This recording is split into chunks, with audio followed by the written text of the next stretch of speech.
नमस्कार दोस्तों, स्वागत है एक बार फिर आपके अपने YouTube चैनल जीवा स्टडी पर। मैं वरिष्ठ अध्यापक मुकेश कुमार जंगीड आपका स्वागत करता हूं। तो हम जो है रीट के जो है कलाम के भी बहुत सारे जो है पेपर देख लिए, अपने बहुत सारी क्लासें देख ली 3 पेपर की, और उससे पहले भी साइकोलॉजी की हमने 10-11 क्लासें देखी। तो उनके हिसाब से हम जो 2022 में लेवल 1 का जो फर्स्ट शिफ्ट हुआ था उसमें साइकोलॉजी के 30 क्वेश्चन आए थे ना, उसमें से देखो लगभग आपके 25 क्वेश्चन अभी तक क्लियर हो रहे हैं। अभी अपन ने साइकोलॉजी पूरी भी नहीं की है जीवा स्टडी पर, फिर भी लगभग जो है 30 में से 25 क्वेश्चन लगभग जो है कवर हो रहे हैं। तो चलो देखते हैं उन क्वेश्चंस को कि कैसे क्वेश्चंस आए थे पिछली बार। तो आज का पहला क्वेश्चन है जो पिछली बार आया था 2022 के पेपर में कि निम्न में से किसने अधिगम सिद्धांत का प्रतिपादन नहीं किया। तो हम जो है अधिगम के बारे में बहुत अच्छे से पढ़ चुके हैं। देखो थार्नडाइक का जो है अधिगम का सिद्धांत है जिसको हम उद्दीपक अनुक्रिया सिद्धांत कहते हैं। ठीक है, उद्दीपक अनुक्रिया सिद्धांत। ठीक है, स्किनर का सिद्धांत है जिसको हम क्रिया प्रसूत सिद्धांत कहते हैं, क्रिया प्रसूत सिद्धांत कहते हैं। कोहलर का सिद्धांत है जिसको हम सूज का सिद्धांत कहते हैं। किसका सिद्धांत है? सूज का सिद्धांत। तो बच्चा कौन? BS Bloom. बीएस ब्लूम है, इनका जो योगदान वो जो है किसमें है? शिक्षण विधियों में पढ़ेंगे इसको हम। ठीक है, शिक्षण विधियों में पढ़ेंगे जो है आगे अपने जो है चैनल पर आने वाली है। और आज अपना जो है कलाम का चौथा टेस्ट हुआ है, वो जैसे पीडीएफ अपने पास आ जाएगी कल से उसको शुरू कर देंगे। तो उत्तर हो जाएगा आपका बीएस ब्लूम। बीएस ब्लूम ने किसी भी प्रकार के कोई अधिगम का सिद्धांत का प्रतिपादन नहीं किया था। अगला क्वेश्चन देखो, अभी अपन ने साइकोलॉजी पूरी जीवा स्टडी पर पढ़ी ही नहीं है, उससे पहले बहुत सारे क्वेश्चन जो कवर हो रहे हैं अपने। ठीक है, फिर क्वेश्चन नंबर 2 कि निम्न में से किस सिद्धांत को पुनर्बलन का सिद्धांत भी कहते हैं। बहुत बार ये क्वेश्चन आ चुका है और अपने जो क्लास है उसमें भी जो पहले मैंने नोट्स पढ़ाए थे तब भी आ चुका, और बाद में जो कलाम के पेपर में भी ये क्वेश्चन आ चुका कि निम्न में से किस सिद्धांत को पुनर्बलन का सिद्धांत कहते हैं। तो इसका जो उत्तर हो जाएगा वो हो जाएगा आपका क्रिया प्रसूत अनुबंधन सिद्धांत। ठीक है, क्रिया प्रसूत अनुबंधन सिद्धांत है, उसको पुनर्बलन का सिद्धांत कहते हैं। और ये किसने दिया आपको बताइए? किसने? स्किनर ने। ठीक है, किसने दिया था? स्किनर ने। एक मिनट, स्किनर। ठीक है, उद्दीपक अनुक्रिया थार्नडाइक, शास्त्रीय अनुबंधन पावलोव, और अंतर्दृष्टि जिसको सूज का सिद्धांत भी कहते हैं ये कोहलर और वर्दीमन ने दिया था। ठीक है, तो इसका उत्तर हो जाएगा आपका ऑप्शन नंबर 1। अगला क्वेश्चन, अब देखो बहुत अच्छा क्वेश्चन है कि तीसरा क्वेश्चन है कि निम्नलिखित में से उस उदाहरण का चयन कीजिए जो आंतरिक अभिप्रेरणा को दर्शाता है। तो आंतरिक अभिप्रेरणा के बारे में हम बात कर चुके हैं, जो बाह्य नहीं होनी चाहिए, मतलब अंदर से आनी चाहिए। एक प्रकार से रुचि, जिज्ञासा, ये सारी आंतरिक होती है, ये अंदर से अभिप्रेरित करती है, मोटिवेट करती है। जैसे पहला ऑप्शन है कि वंदना परीक्षा में अच्छे अंक प्राप्त करने के लिए कठोर परिश्रम कर रही है जिससे वह माता पिता से उपहार प्राप्त कर सके। उपहार आंतरिक थोड़ी होता है, बाहर से मिल रहा है, तो ये बाहरी अभिप्रेरणा है, तो ये गलत हो गया। फिर है उर्मिला फटाफट गृह कार्य समाप्त करिए क्योंकि गृह कार्य समाप्त करने पर वह टीवी देख सकेगी, तो यह भी बाहरी अभिप्रेरणा है। ठीक है, फिर है इल्ला बहुत सारी पुस्तकें पढ़ रही है क्योंकि वह जिले में प्रथम स्थान प्राप्त करके विद्यालय का नाम जिला स्तर पर रोशन करना चाहती है, तो यह भी बाहरी जो है अभिप्रेरणा है। ठीक है, ये नाम रोशन करना, ठीक है, उपलब्धि जो होता है ना, उपलब्धि होना, ये सारी बाहरी है। ठीक है, फिर देखो उत्तर तो अपने सामने चौथा होगा, लेकिन कैसे होगा वो देख लेते हैं कि मेगा अपने परियोजना कार्य के लिए विभिन्न स्रोत तलाश रही है क्योंकि वो एक प्रोजेक्ट बना रही है, उसके लिए विभिन्न स्रोत जो है तलाश रही है क्योंकि वह नई जानकारी प्राप्त करने में रुचि रखती है। और ये देखो रुचि शब्द आ गया ना, और रुचि होता है आपका आंतरिक, तो उत्तर क्या हो जाएगा? आंतरिक अभिप्रेरणा का ऑप्शन नंबर 4 इसका सही उत्तर हो जाएगा। अगला क्वेश्चन, ये सारे जो चीजें अपन ने कवर कर लिया। शिक्षण विधियां अभी अपन ने जीवा स्टडी पे शुरू नहीं किया, वो भी जल्दी ही शुरू करने वाले हैं। चैनल को जरूर सब्सक्राइब करें। निम्न में से कौन सा एक उत्तम परीक्षण की विशेषता से भिन्न है?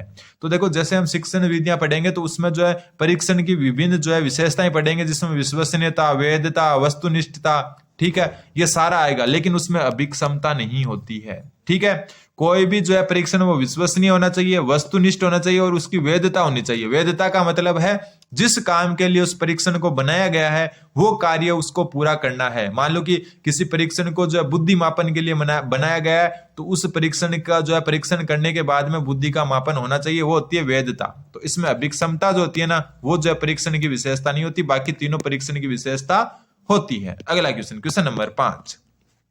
पांचवा क्वेश्चन बहुत कॉमन क्वेश्चन है कि शिक्षार्थी मतलब जो शिक्षा ग्रहण करते हैं, मतलब बालक केंद्रित, शिक्षार्थी केंद्रित, जिसको हम कहते हैं चाइल्ड सेंटर्ड, ठीक है, या फिर जो है लर्नर सेंटर्ड, जो है पाठ्यक्रम में निम्न में से कौन सबसे महत्वपूर्ण है? तो नाम से ही पता चल रहा है कि शिक्षार्थी केंद्रित है, तो मतलब महत्वपूर्ण बालक या बच्चा हो जाएगा। ठीक है, शिक्षार्थी केंद्रित मतलब जो पढ़ रहा है उसके केंद्रित होनी चाहिए जो है पाठ्यक्रम, तो शिक्षार्थी केंद्रित है तो बच्चे को जो है महत्वपूर्ण माना गया है। अगला क्वेश्चन, ये क्वेश्चन भी अच्छा क्वेश्चन है, क्वेश्चन नंबर 6 कि बार बार बच्चों को सजा से बचने या इनाम पाने के लिए सीखने की गतिविधि में संलग्न होने के लिए कहना क्या दर्शाता है। मान लो कि आप एक अध्यापक हो और आप बच्चे को बोल रहे हो कि ये काम कर ले वरना मार पड़ेगी, या फिर क्या बोलो कि ये काम कर ले ये टॉफी इनाम में मिलेगी। मतलब या तो आप उसको बोल रहे हो कि ये इनाम मिलेगा, या बोल रहे हो कि सजा मिलेगी, उससे बचना है तो ये काम कर ले। तो ये जो चीजें है ना सारी, ये क्या करती है, ये देखो ये उनकी बाह्य प्रेरणा को कम कर देती है? नहीं, बिल्कुल नहीं। अगर आप इनाम दे रहे हो तो बाह्य प्रेरणा उसमें क्या हो जाएगी, आपके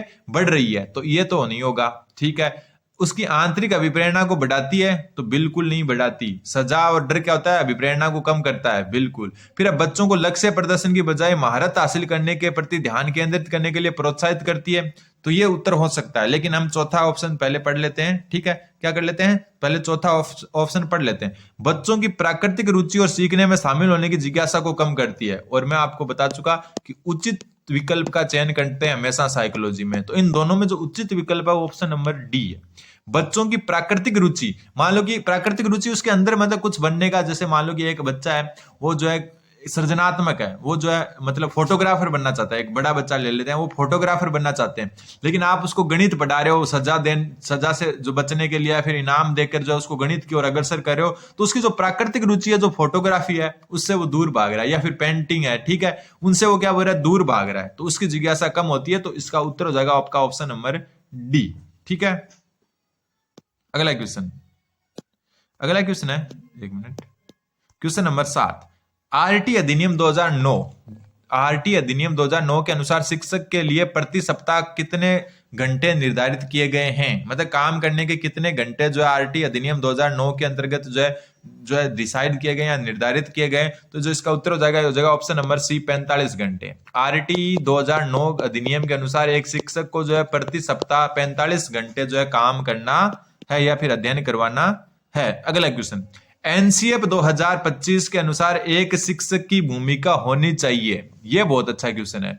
एनसीएफ 2005 के अंतर्गत एक शिक्षक की भूमिका होनी चाहिए, तो इसमें जो है ना आप इंग्लिश का शब्द याद रखना, फैसिलिटेटर। ठीक है, फैसिलिटेटर मतलब सुविधादाता, याद रखना। जो अगर सुविधादाता याद नहीं रहे, क्योंकि हिंदी वाले नाम थोड़े कंफ्यूज करते हैं, तो ये जो नाम है ना इंग्लिश में तो हमेशा ऐसा ही लिखा आएगा, फैसिलिटेटर। तो जो है अपना जो है एनसीएफ 2005 के अनुसार एक शिक्षक की भूमिका सुविधादाता के रूप में जो है निर्धारित की गई है। अगला क्वेश्चन, क्वेश्चन नंबर 9। नौवां क्वेश्चन बोल रहा है, मूल्यांकन का उद्देश्य क्या है? मूल्यांकन का उद्देश्य क्या है? वापस मैं बोल रहा हूं, उचित विकल्प का चयन करना है। उचित विकल्प का चयन करना है। सबसे पहले बच्चों को मंद शिक्षार्थी और प्रतिभाशाली बच्चों के रूप में अंकित करना।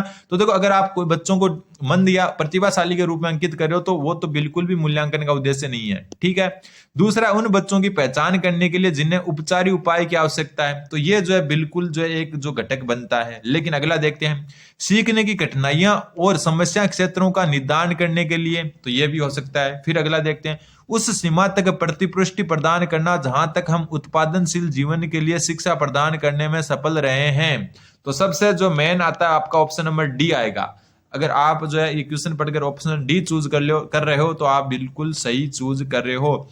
उस सीमा तक प्रतिपुष्टि प्रदान करना, मूल्यांकन कोई सीमित नहीं है। मूल्यांकन का उद्देश्य जो है बहुपक्षी होता है मूल्यांकन। तो उस सीमा तक प्रतिपुष्टि प्रदान करना जहां तक हम उत्पादनशील जीवन के लिए शिक्षा प्रदान करने में सफल रहे हो। मतलब हर एक क्षेत्र में जो है जो बच्चे का जो सर्वांगीण जो विकास हो पाए, उस क्षेत्र तक जो अपन प्रतिपुष्टि प्रदान करते हैं मूल्यांकन से। तो ऑप्शन नंबर डी इसका सही उत्तर हो जाएगा। अगला क्वेश्चन, क्वेश्चन नंबर 10। एक चिंतनशील शिक्षक कक्ष में ऐसी परिस्थिति उत्पन्न करता है कि छात्र, चिंतनशील शिक्षक मतलब जो है हर चीज के बारे में जो विचार विमर्श करना, वाद विवाद करना, हर क्वेश्चन पर जो है बच्चों की राय लेना, तो उससे जो है छात्र जो है ना क्या होंगे, क्या व्याख्यान सुन सकेंगे? तो बिल्कुल नहीं। कक्ष में शिक्षक के व्याख्यान के नोट्स ले सकेंगे? तो ये भी बिल्कुल नहीं। कक्ष में अनुशासन बनाए रखेंगे? तो ये भी नहीं। तो उत्तर क्या होगा इसका? ऑप्शन नंबर डी, छात्रों और शिक्षकों में पारस्परिक अंतःक्रिया को प्रोत्साहन मिलता है। चिंतनशील मैं बता चुका कि वाद विवाद करना, हर चीज पर बच्चे की राय लेना, तो इससे क्या होता है, छात्रों और शिक्षक के बीच में जो पारस्परिक जो अंतःक्रिया है उसको प्रोत्साहन मिलता है। तो ऑप्शन नंबर डी इसका सही उत्तर हो जाएगा। अगला क्वेश्चन, क्वेश्चन नंबर 11वां क्वेश्चन बोल रहा है, क्रियात्मक अनुसंधान का अर्थ है। ये अलग से आपके टॉपिक है, क्रियात्मक अनुसंधान। इसका अर्थ क्या है? देखो, नाम क्या है, अनुसंधान, यानी कि क्या है, रिसर्च। रिसर्च क्या होता है? एक प्रकार का शोध होता है। तो उत्तर हो जाएगा आपका सी, कुछ करना ही नहीं है, एक शोध है ये। जिससे तत्काल समस्या को हल किया जा सके। ठीक है, क्रियात्मक अनुसंधान जो है हम विद्यालय या अपने जीवन में अपनाते हैं। इससे मतलब यह है कि ये एक शोध है जिसमें हम जो है उस समस्या का तत्काल हल कर सकें या तत्काल समस्या को हल किया जा सके। तो देखो अनुसंधान या रिसर्च, और रिसर्च मतलब शोध हो गया आपका। देखो ठीक है, तो ये जो है आपका क्या हो गया, आपका एक शोध जिससे तत्काल समस्या को हल किया जा सके, उसको कहते हैं क्रियात्मक अनुसंधान। अब इनको सुमेलित करना है, और ये क्वेश्चंस अपन जो अपने जो मतलब जो क्लासेज है उनमें कवर कर चुके हैं। अब देखो क्वेश्चन, सबसे पहला समीप दूराभिमुख दिशा। देखो अगर ये नाम याद नहीं रखता तो अपन एक दिया था ना प्रोक्सोमोडिस्टल, ये देखो ये आ गया प्रोक्सोमोडिस्टल। और प्रोक्सोमोडिस्टल को हिंदी में क्या कहते हैं, समीप दूराभिमुख दिशा। इसका मतलब है पहले जो है शरीर के केंद्र से परिधि की ओर होता है विकास। कहां से होता है, शरीर के केंद्र से परिधि की ओर। तो ऑप्शन डी हो जाएगा पहले का। फिर है सिर पदाधिमुख, इसको कहते हैं सिफेलोकोडल। देखो ऊपर इंग्लिश में देखो ये रहा, देखो सिफेलोकोडल। सिफेलोकोडल क्या होता है कि सिर से पैर की तरफ होता है विकास, हमेशा कैसे होता है, सिर से पैर की तरफ। तो इसका ये हो गया, और इसका क्या हो गया, इसका ये हो गया। मतलब पहले का डी दूसरे का ए, पहले का डी दूसरे का ए। तो इससे आपको जो है क्लियर हो रहा है कि उत्तर क्या हो रहा है, डी ए तो सिर्फ इसमें आ रहा है। तो ऑप्शन ए इसका सही उत्तर होगा। फिर है अंतरवैयक्तिक। अंतरवैयक्तिक होता है इंटर, इंटर मतलब जैसे हम कहते हैं इंटरकास्ट मैरिज, मतलब एक कास्ट से दूसरी कास्ट में। वैसे जो अंतरवैयक्तिक, अंतरवैयक्तिक मतलब जो भिन्न भिन्न बच्चों में जो है विकास की दर भिन्न भिन्न होती है, अलग अलग बच्चों की बात हो रही है। ठीक है, फिर अंतरावैयक्तिक। अंतरावैयक्तिक मतलब एक ही बच्चे की अलग अलग विशेषताएं। किसी देखो एक ही बच्चे में विकास की दर और क्षेत्र की अपेक्षा दूसरे से भिन्न होती है। ये देखो एक ही बच्चे की बात करें तो अंतरावैयक्तिक, अलग अलग बच्चों की बात करें तो अंतरवैयक्तिक। तो इसका हो जाएगा ऑप्शन नंबर ए। अगला क्वेश्चन, ये क्वेश्चन अपन कर चुके हैं अपने जो क्वेश्चन जो अपन क्लासेज है उनमें। फिर विकास डैश से डैश की ओर होता है। तो आपको पता है विकास जो है सामान्य से विशिष्ट की ओर होता है। तो उत्तर हो जाएगा आपका ऑप्शन नंबर एक, सामान्य से विशिष्ट की ओर। अगला क्वेश्चन, क्वेश्चन नंबर 14, निम्नलिखित में से कौन सी बचपन की विशेषता नहीं है। तो ये जो है आपका क्या हुआ था, जो डिलीट हो गया था क्वेश्चन। अगला पढ़ते हैं क्वेश्चन नंबर 15, प्रकृति एवं पोषण विवाद निम्नलिखित में से किससे संबंधित है। प्रकृति एवं पोषण विवाद, तो देखो आपको पता है एक क्वेश्चन ऐसा जरूर आता है जिसमें हम अनुवांशिकी और वातावरण जो है इसका उत्तर होता है। तो देखो विकास को प्रभावित करने वाले भी कौन है, अनुवांशिकी और वातावरण। प्रकृति एवं पोषण विवाद निम्नलिखित में से किससे संबंधित है। तो प्रकृति और पोषण ये जो है आपका अनुवांशिकी एवं वातावरण से संबंधित है। प्रकृति मतलब अनुवांशिकता, और पोषण मतलब जो है आप वातावरण से जो है प्राप्त कर रहे हो। तो प्रकृति एवं पोषण विवाद है वो अनुवांशिकी और वातावरण से संबंधित है। जहां आप देखो आपको कोई भी क्वेश्चन हो उसमें अनुवांशिकी और वातावरण मिल जाए ना, तो उत्तर वही है, ये समझ लेना। फिर है क्वेश्चन नंबर 16, निम्न में से कौन सा कथन असत्य है। ठीक है, सबसे पहले यह समझना जरूरी नहीं है कि प्रत्येक बच्चा अद्वितीय है। तो ये तो गलत बात हो गई। ये जो है एक अध्यापक को यह समझना बहुत जरूरी है कि प्रत्येक बच्चा अद्वितीय है। कोई जो है पढ़ने में थोड़ा कम हो सकता है, कोई ज्यादा हो सकता है, किसी को किसी चीज में रुचि हो सकती है, दूसरे को दूसरी चीज में रुचि हो सकती है। तो प्रत्येक बच्चा अद्वितीय है यह समझना जरूरी नहीं मतलब नहीं है, जरूरी है। तो ये तो गलत हो गया। फिर है बच्चा एक एकीकृत पूर्ण रूप से विकसित होता है। तो बिल्कुल सही है, बच्चा एक एकीकृत पूर्ण रूप से क्या होता है, मतलब विकसित होता है। विकास के एक पहलू में किसी समस्या की दूसरे को प्रभावित करने की संभावना होती है। तो बिल्कुल, अगर किसी बच्चे का जो मानसिक विकास सही नहीं हुआ तो हो सकता है उसका भाषाई विकास भी सही नहीं हो, उसका नैतिक विकास भी सही नहीं हो। ठीक है, तो एक विकास दूसरे पर निर्भर करता है। तो बिल्कुल सही बात है। फिर विकास एक अनुकार्मिक प्रक्रिया है। अनुकार्मिक मतलब एक सीक्वेंस में चलती है। तो बिल्कुल, पहले जैसे शैशवावस्था, फिर बाल्यावस्था, फिर जो आपकी किशोरावस्था है, प्रौढ़ावस्था है, तो एक सीक्वेंस से चलती है। तो बिल्कुल, तो असत्य पूछा था तो केवल जो है पहला ही असत्य है। तो ऑप्शन डी इसका सही उत्तर हो जाएगा। अगला क्वेश्चन, अगला क्वेश्चन बोल रहा है डैश तब होता है या होती है जब परिपक्वता और अनुभव के कारण मनुष्य में कर्मबद्ध व प्रगतिशील परिवर्तन होते हैं। देखो परिपक्वता के कारण तो वृद्धि भी होती है, लेकिन बात अनुभव के कारण है। अनुभव के कारण सिर्फ विकास होता है। तो इसका उत्तर हो जाएगा आपका ऑप्शन नंबर 2 बी, विकास। ठीक है, विकास तब होता है जब परिपक्वता और अनुभव के कारण मनुष्य में कर्मबद्ध और प्रगतिशील परिवर्तन होते हैं। तो विकास अनुभव का परिणाम भी होता है, ध्यान रखना। अगला क्वेश्चन, क्वेश्चन नंबर 18, 16 वर्ष का एक बच्चा बुद्धि लब्धि परीक्षण में 75 अंक प्राप्त करता है तो उसकी मानसिक आयु बताओ। तो देखो बुद्धि लब्धि क्या होती है, बुद्धि लब्धि का सूत्र आपको पता होना चाहिए। बुद्धि लब्धि, बुद्धि लब्धि होती है आपकी जो है ऊपर तो आती है मानसिक आयु, मानसिक आयु, नीचे आती है वास्तविक आयु, और गुणा में आता है 100। ठीक है। और यहां दिया है बुद्धि लब्धि है 75, मतलब बुद्धि लब्धि तो 75। मानसिक आयु जो है आपकी दी हुई जो है नहीं है, मानसिक आयु पूछिए तो मानसिक आयु की जगह MA लिख देते हैं, मेंटल एज। वास्तविक आयु दी हुई है 16 और गुणा कर दो 100 से।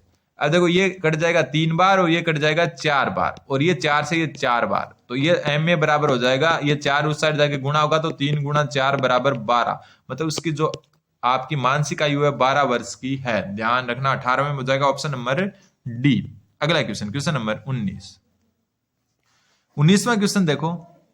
19वां क्वेश्चन बोल रहा है कि प्रत्येक व्यक्ति का कार्य निश्चित योग्यताओं का प्रतिबिंब होता है। किसी विशेष कार्य को करने में व्यक्ति अपनी समस्त मानसिक योग्यताओं में से कुछ का प्रतिदर्श के रूप में चुनाव करता है। यह सिद्धांत किसने दिया? और यह सिद्धांत कौन सा, मैं बता देता हूं। बुद्धि का जो है आपका समान प्रतिदर्श का सिद्धांत भी कहते हैं इसको, ठीक है, या जो है इसको जो है समान प्रतिदर्श का सिद्धांत कहते हैं, या समान प्रतिरूप का सिद्धांत भी कहते हैं, ठीक है, समान प्रतिरूप का सिद्धांत भी कहते हैं। तो अब देखो वापस देखो, प्रत्येक व्यक्ति का कार्य निश्चित योग्यताओं का प्रतिबिंब होता है। किसी विशेष कार्य करने में व्यक्ति में अपनी समस्त मानसिक योग्यताओं में से कुछ प्रतिदर्श के रूप में चुनाव करता है। तो ये जो सिद्धांत दिया था थॉमसन ने दिया था। किसने? थॉमसन ने। जो उत्तर हो जाएगा 19वें का आपका डी, थॉमसन का, ठीक है। थॉमसन का बुद्धि का सिद्धांत है ये, उससे संबंधित है। अगला क्वेश्चन, क्वेश्चन नंबर 20।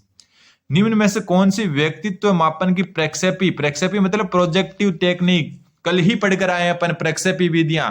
तो आपको पता है प्रक्षेपी विधि कौन सी है इसमें से? तो प्रक्षेपी विधि आपका जो है कथानक प्रत्यक्षण परीक्षण। अब आप बोलोगे यार ये नाम तो अपन ने सुना ही नहीं, तो यही तो मैं बोल रहा हूं कि साइकोलॉजी को आपको थोड़ा थोड़ा इंग्लिश में भी याद रखना होगा। ये होता है TAT, जो आपने पढ़ा था ना, विषय अंतर्बोध परीक्षण, वही यही है, विषय अंतर्बोध परीक्षण। इंग्लिश में तो याद रखना ही पड़ेगा। देखो TAT, ये रहा देखो TAT, ये आपका प्रक्षेपी तकनीक है और इसमें कुल 30 कार्ड होते हैं, ठीक है। अगर ऑप्शन में 31 है तो 31 माने जाएंगे, 31 या 30 कार्ड होते हैं, क्योंकि 30 कार्ड तो जो चित्र सहित होते हैं और एक कार्ड क्या होता है, ब्लैंक होता है, ठीक है, खाली होता है। तो ऑप्शन जो है डी इसका सही उत्तर हो जाएगा। देखो TAT याद रखना। अगला क्वेश्चन है, ये क्वेश्चन भी अपन कवर कर चुके क्लास में, कि प्रतिभाशाली बालक की बुद्धि लब्धि, तो आपको पता है 140 से अधिक बुद्धि लब्धि वाला बालक प्रतिभाशाली बालक कहलाता है। तो उत्तर हो जाएगा ऑप्शन नंबर बी। फिर स्कूलों को व्यक्तिगत भिन्नताओं का ध्यान में रखना चाहिए, क्योंकि प्रत्येक छात्र को विशिष्ट महसूस करवाने हेतु, तो ऐसा तो कुछ नहीं है, ठीक है, किसी छात्र को विशिष्ट महसूस तो करवाना नहीं है। फिर छात्रों के बीच अंतर को कम करने हेतु, तो अंतर तो कम करना भी नहीं है, अंतर भी कम नहीं करना। किस चीज में? कि छात्रों को ऐसे अंतर कम नहीं करना। अंतर कम करने का मतलब यहां पर है कि ऐसा नहीं है कि आप किसी जो है छात्र को जो है कमजोर है उसको भी वही चीज पढ़ा रहे हो जो एक प्रतिभाशाली बालक को पढ़ा रहे हो, ऐसा नहीं है। अंतर करना चाहिए। सब बालकों उनके जो है व्यक्तिगत भिन्नता के अनुरूप जो है कक्षा का स्तर होना चाहिए और पढ़ाने का स्तर होना चाहिए। फिर छात्र एवं छात्राओं की क्षमताओं और प्रदर्शन को नहीं जानने के लिए तो ऐसा कुछ होता नहीं है। तो बच गया क्या आपका ऑप्शन नंबर, क्या बच गया? डी। समझने के लिए कि छात्र सीखने में समर्थ है, असमर्थ क्यों हो रहे हैं, समर्थ या असमर्थ क्यों हो रहे हैं, ठीक है। व्यक्तिगत भिन्नता को ध्यान में इसलिए रखना चाहिए कि कुछ छात्र जो है सीखने में समर्थ है और कुछ असमर्थ है, उसका कारण क्या है, तो वो जो है व्यक्तिगत भिन्नता से आपको पता चलता है। अगला क्वेश्चन, क्वेश्चन नंबर 23 क्या क्वेश्चन देखो, ये क्वेश्चन अच्छा क्वेश्चन है और इसमें जो है ना, वैसे तो मेरे को जो है सारे लगे, लेकिन इसमें जो है आपको ध्यान रखना है, बहुत इंपॉर्टेंट क्वेश्चन है, क्योंकि ये क्वेश्चन कंफ्यूज करने वाला है और ऐसे क्वेश्चन आपको अच्छा स्कोर देते हैं। हालांकि सिर्फ पात्रता पार करनी है, लेकिन आगे मेंस की बात करें तो अच्छा स्कोर देते हैं ऐसे क्वेश्चन। देखो प्रतिभाशाली बालक के लक्षण क्या है? अगर मैं खुद होता ना, अगर स्टार्टिंग में तैयारी करने वाला होता तो मैं खुद जो है इसमें चारों करके आ जाता।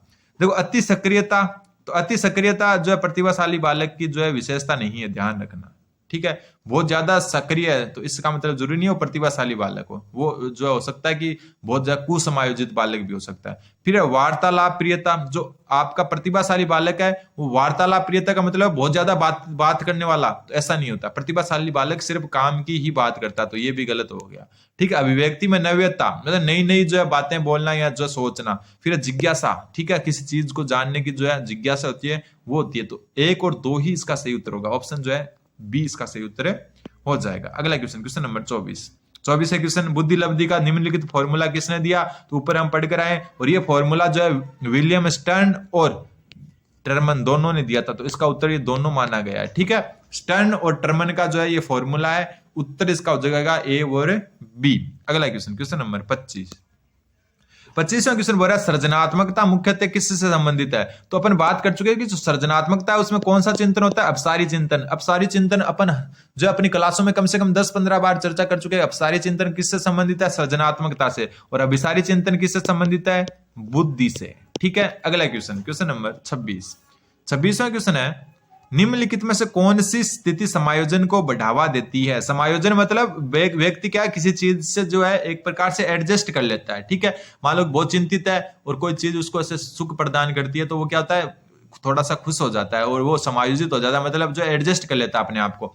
तीव्र चिंता, चिंता से समायोजित होगा, बिल्कुल नहीं होगा। चिंता से तो और ज्यादा कुसमायोजित होगा। बीमारी का डर, तो उससे भी क्या होगा, कुसमायोजित होगा। अपराध बोध के बारे में जुनूनी सोच, मतलब आप जो अपराधी को बहुत अच्छा मानते हो, अपराध करना बहुत जुनूनी मानते हो, तो वो भी क्या है, को समायोजित करेगा। तो उत्तर क्या हो जाएगा, विकसित भय और चिंता से मुक्ति, मतलब भय और चिंता से अगर मुक्त हो आप, तो आप क्या होगे, समायोजित होगे। तो ऑप्शन जो है डी इसका सही उत्तर हो जाएगा। अगला क्वेश्चन, क्वेश्चन नंबर 27।